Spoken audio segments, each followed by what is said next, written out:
I guess here's what we definitely know in terms of our friendships as mothers. There is never a conversation that is not interrupted.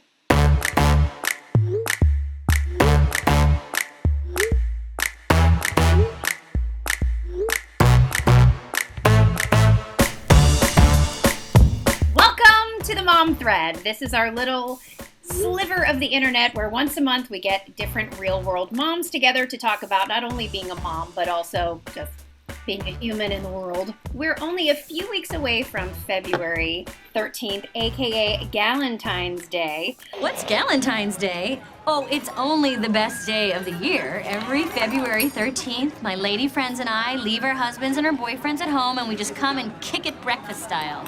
Ladies celebrating ladies. So we're talking today about all of our friendships, our female friendships. So let's introduce our moms. Alex, you are a designer, a former model, and one of my longtime friends. We've known each other since we were 8 years old. Dee, you are a single mom and a news anchor in Georgia. So I imagine that your mom friends might fill an even larger role for you. Oh, yes. And Laura, you are a new mom during the pandemic, so you've probably seen a lot of your friendships or the way that you hang out with your friends shift. In not only in the fact that you've become a new mom. Easy, quiet. My gosh. Sorry, guys. My littlest one is home today, and she's gonna. I could feel it. She does this thing where she gets really, really loud, and I'm like just trying to tell her to be quiet first before she just like goes with it. I guess here's what we definitely know in terms of our friendships as mothers. There is never a conversation that is not interrupted.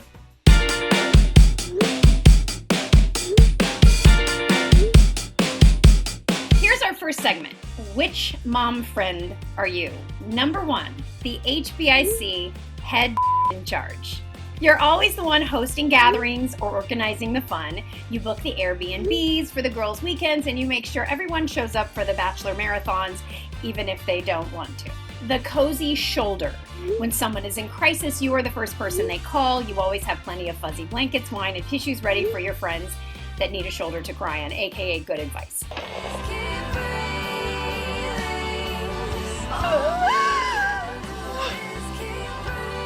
The party girl. Did someone say girls' night out?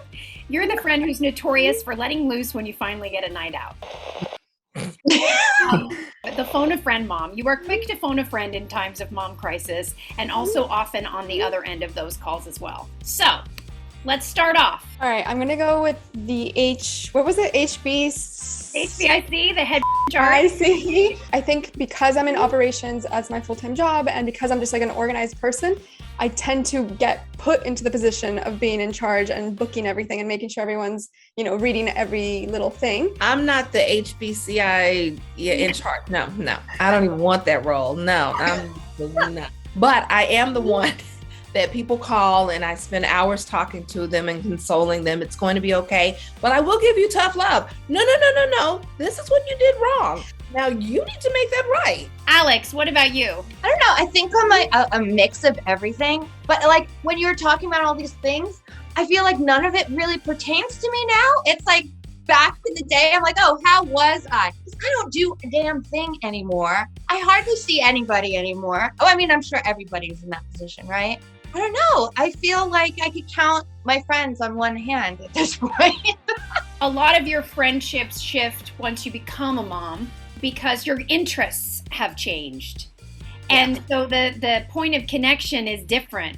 If someone is like, wild and fancy free with no responsibility the way that you used to feel, the dynamic is different. I was going to say, like, for me, I used to be the head in charge. Like, I would plan the party, I would get the people together, I'd be like, you're doing this, you're doing that. But I found in my role shift because I don't have time to do that anymore.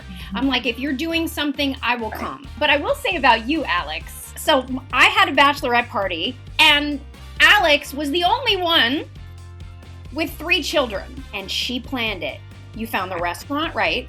You found an after party situation, and you stayed up all night with me. All the other single, non-married, no kid people went to bed early.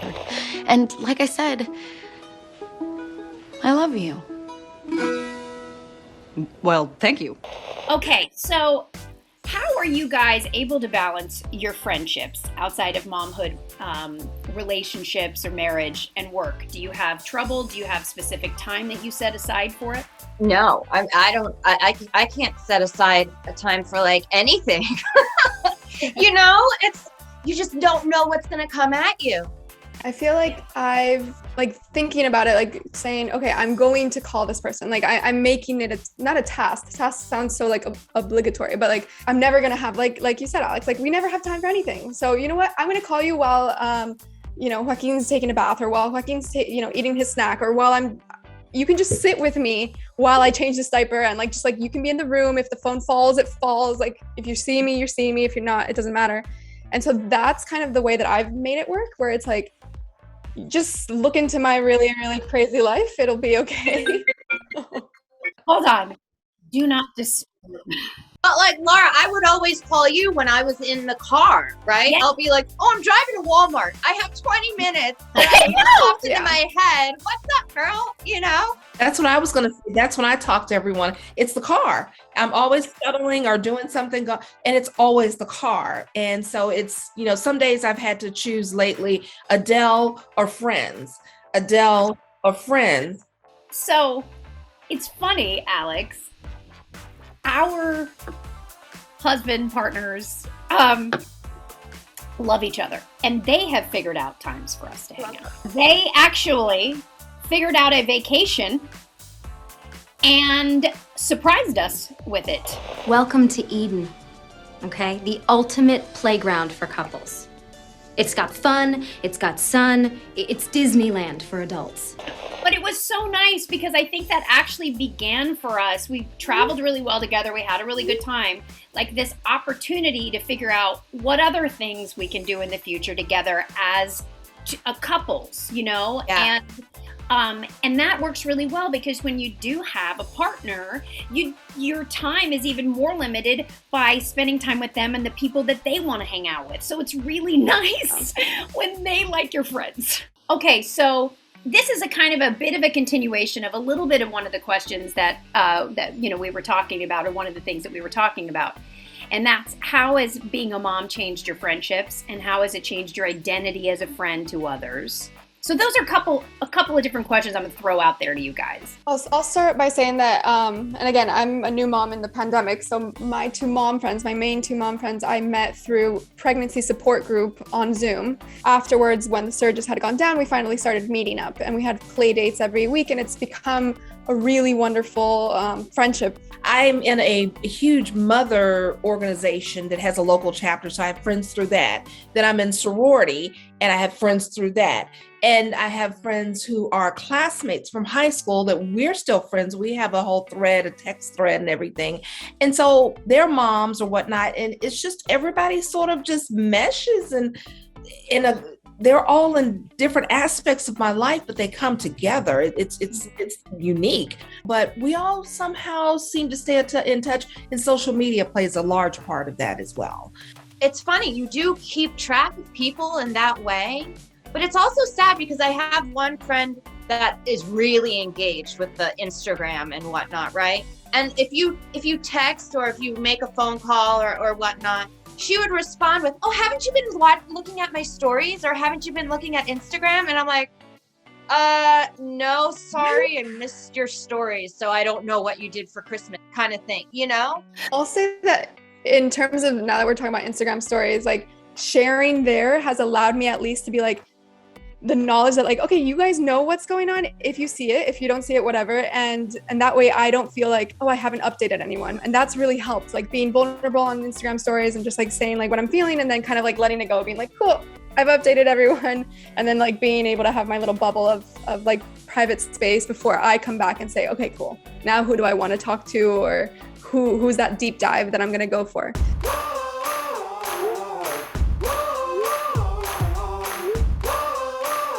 Okay, so let's take a minute to plan the perfect night out. Oren, with your pals? Where are you going? What are you doing? What are you eating? Who's invited? Nothing's off limits. I thought our little trip was so fun. I was just thinking, that's my ideal. We went to the Bahamas and it was just so awesome. It was so relaxing. It was like that cliche trip that you would like, you know, it was almost like a movie, right? You're just like, woo, surprise! You're at the airport and then you're whisked away to like this gorgeous island. One of the key things there is like the travel component where it's like, take me away from here so that I can't, even if there's a disaster here, I can't even get to it. So I just need to let go. And it has to be like for time. So like this ideal thing that you're asking, Laura, like, let's make it for more than a weekend, a week, maybe, like in a place where I cannot go if I'm called. I mean, all of my great times have involved trips, so I'm with you. I'm all about a good trip, and there are always shenanigans involved. Excuse me, can you ladies point me in the direction of the